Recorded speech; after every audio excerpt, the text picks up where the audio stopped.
In this video, we are going to continue our discussion of separable differential equations just by working out a few examples, just so we can get some under our feet. So notice here, this one's already separated like the dy dx. So I'm going to put the y dx on the other side. I got 1 plus x dy equals positive y dx. Notice this is not ready to integrate. I have x's on the left and y's on the left. I have also the same thing on the right. So I'm going to divide both sides. I'm going to have 1 over y dy. I divided both by y. And then I have also 1 over 1 plus x dx.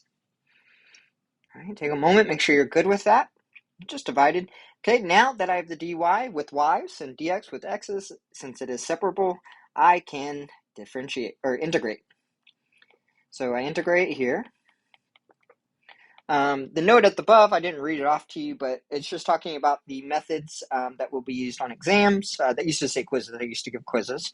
The exams will feature use substitution and integration by parts or both, so we have to have these down. We can't escape those forever if you never got them down in Calc 2. All right, so the integral of 1 over y is ln. The thing I see most missed is that absolute value. Just make sure every time you get an ln from an integral, introduce the absolute value. I also, on this side, that is if I do a u substitution of 1 plus x, du being dx, I can see this is going to be ln of 1 plus x. I do get a plus c. This is a good implicit solution. I'm going to keep going, and the reason is because the ln on both sides, I do want to show you how to get out of that. To undo an ln, I would take an e. So I take e to both sides. I'm going to call it C1 because we're going to change it here in a moment. Those cancel and I just get y. Now here I'm going to do some work first just to help with understanding. This is that. And the reason is e to the a plus b is the same thing as e to the a times e to the b, because when I have the same base, I add exponents.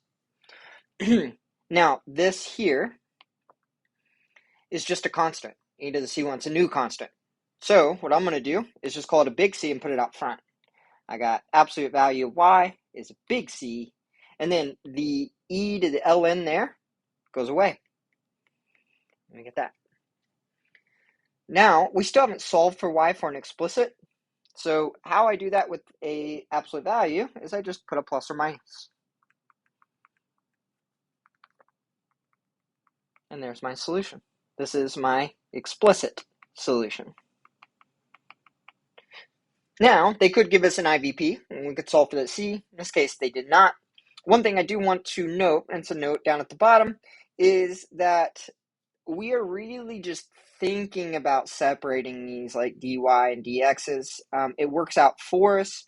Technically, it's not mathematically correct. So it's technically incorrect to think about it that way, but it has something to do with the differential from Calc 1. I would encourage you to check that out again. If you're have questions of why can I separate the dy dx, why does it work, check that paragraph out at the bottom and maybe go study your differential from Calc 1. I won't expect you to say anything about the differential and why it's not a technically correct thing to separate dy dx from a dy dx over at dx.